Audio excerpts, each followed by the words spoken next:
Picture this: January 1595, in the heart of Istanbul.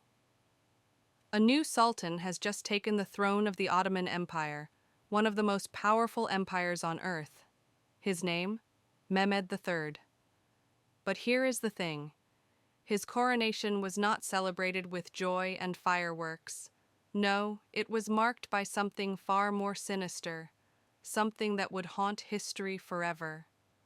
On his very first day as Sultan, Mehmed III ordered the execution of 19 of his own brothers. 19. Let that sink in for a moment. We are not talking about political rivals or military enemies. These were his siblings. Some were just children. The youngest? Only 11 years old. His name was Cihangir, and he was playing in the palace gardens when the executioners came for him. Now here is what makes this even more chilling. Mehmed knew exactly what was coming. See, he was not even supposed to be sultan.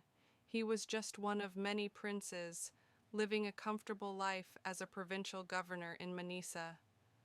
Then his father, Murad III, died unexpectedly at age 49.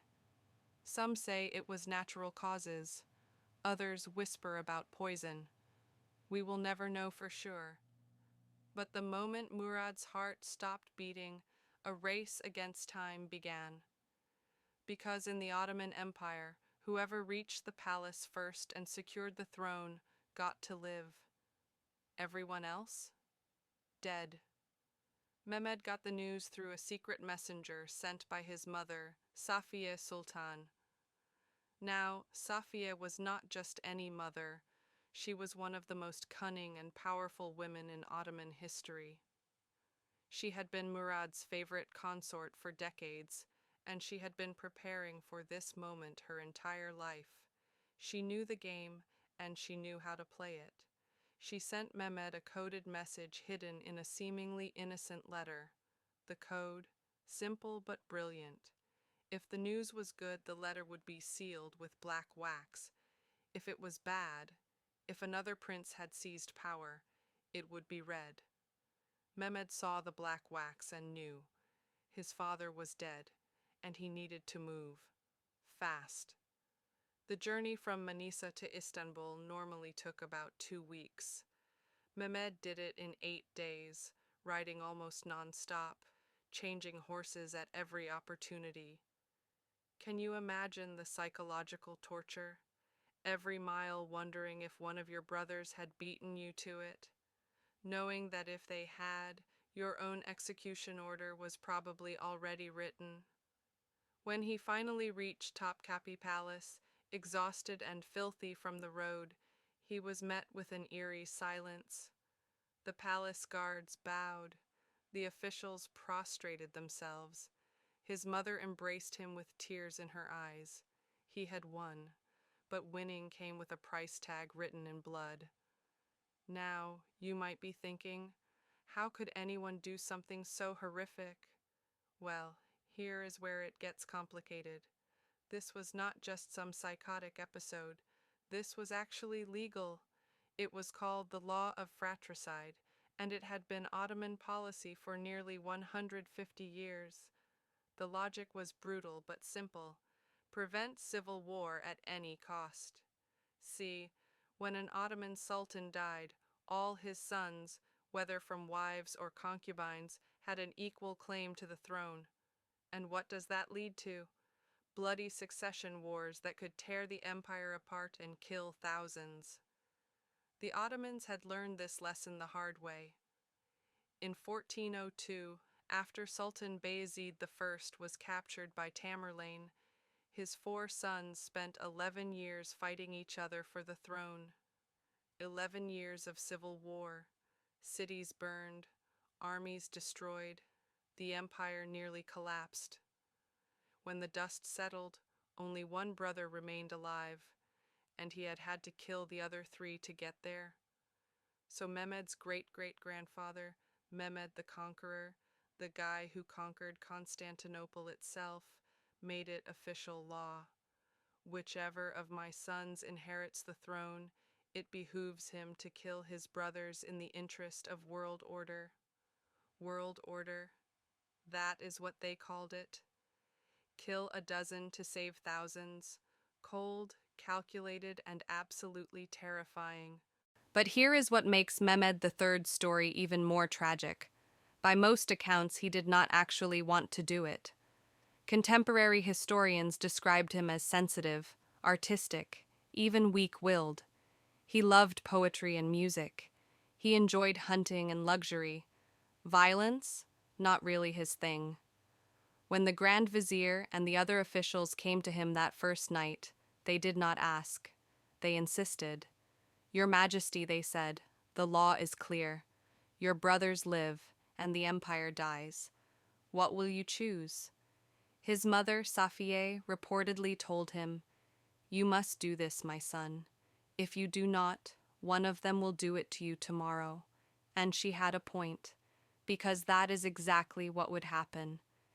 If Mehmed showed mercy, showed weakness, someone would organize a coup around one of his brothers, and then it would be his head on the block. So Mehmed gave the order, and the executioners went to work. The method was always the same, the bowstring. A silk cord, to be precise, because Ottoman law said royal blood could not be spilled, as if strangling someone was somehow more dignified than a sword. The executioners were deaf mutes, specially trained for this task. Why?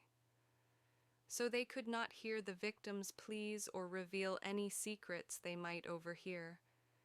They were the empire's most horrifying specialists, and they were sickeningly efficient. Let me tell you about some of these brothers, because they were not just numbers, they were people. Prince Mustafa was 19, known for his intelligence and military interest. Prince Osman was 17, a gifted horseman. Prince Bayezid was 15, loved astronomy, and spent hours studying the stars from the palace observatory. Prince Selim was 13, still being tutored in Arabic and Persian. And then there were the younger ones. Prince Suleiman, 12 years old. Prince Mahmud, just 11. Some sources mention an infant prince, barely able to walk, carried to his death by the executioners. The executions took place in a specific room in Topkapi Palace, a room that, by the way, you can still visit today. Tourists walk through it every day, probably not knowing what happened there. The princes were brought in one by one. Some begged, some fought. Some went silently, with dignity.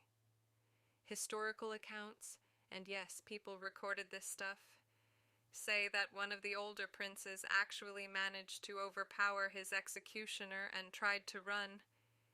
He was caught at the palace gates, screaming for mercy. He did not get it. The worst part? Mehmed could reportedly hear everything from his chambers, the struggle, the crying, the terrible silence that followed. Some reports say he drank heavily that night, trying to drown out the sounds. Others say he just sat there, paralyzed, listening to his family die. When it was over, 19 coffins were lined up in the palace courtyard. The next day, they were buried in their father's mausoleum, all together. A tour guide in Istanbul today will tell you that it is one of the most haunting places in the city. 19 small graves, side by side. The empire was horrified, even by Ottoman standards, and remember, this was an empire built on conquest and military might. This was too much. 19 brothers. The public was outraged. People openly wept in the streets during the funeral procession. Religious scholars questioned whether this was truly Islamic. Some issued fatwas condemning it. One brave imam supposedly refused to perform the funeral prayers, saying, "I will not pray over children murdered for politics." Foreign ambassadors wrote shocked reports back to their capitals. A Venetian diplomat wrote, The cruelty is beyond words. Even the Janissaries, hardened soldiers all, speak of it with disgust. Even Mehmed's own mother, Safiya Sultan, the woman who had pushed him to do it, was reportedly disturbed by the scale of it.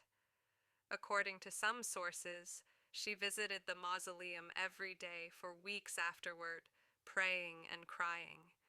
And Mehmed? He was never the same. He became increasingly paranoid, withdrawn, plagued by guilt.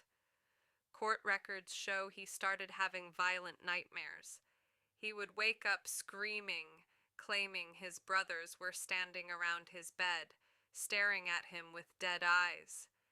He turned to alcohol, to entertainment, to anything that would distract him. He threw lavish parties that lasted for days.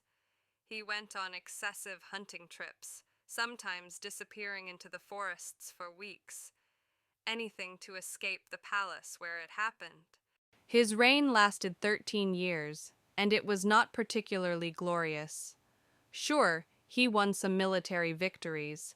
He personally led the army in the Battle of Caristez against the Habsburgs in 1596, which was actually rare for an Ottoman sultan of this period.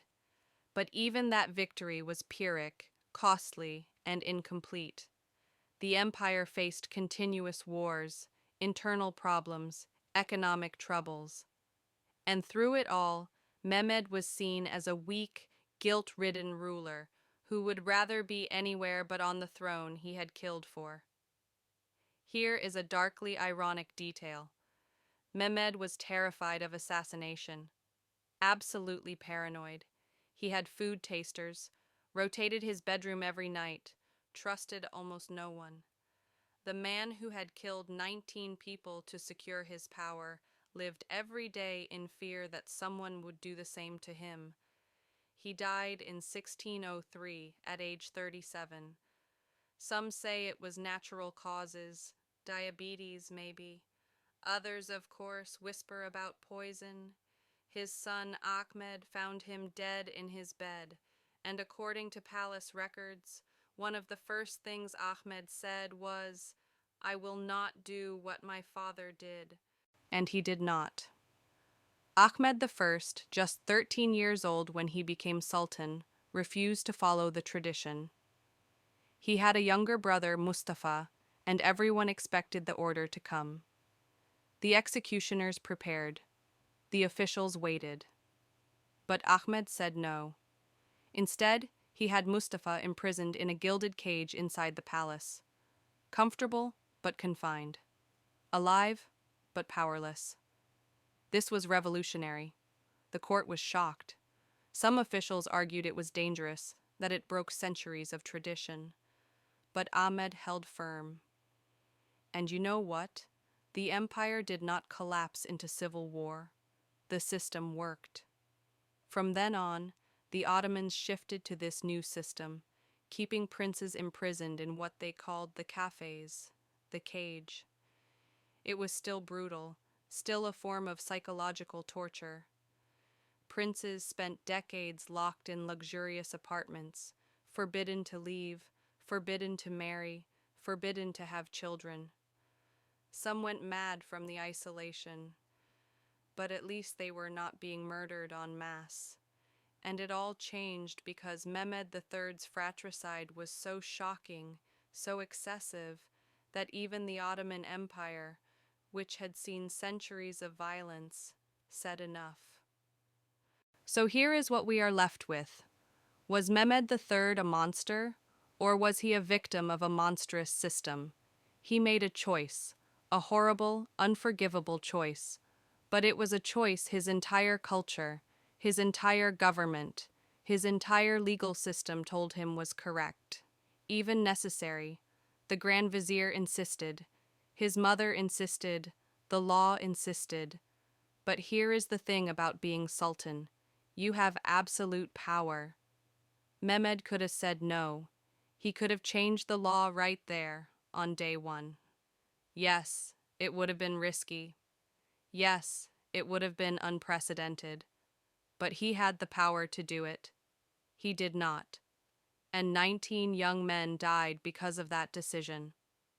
This is what makes history so fascinating and so disturbing, because Mehmed III was not some cartoon villain twirling his mustache. He was a human being trapped in an impossible situation who chose security and tradition over mercy and humanity, who chose the crown over his conscience. And on a cold day in January 1595, 19 young princes paid the ultimate price for that choice.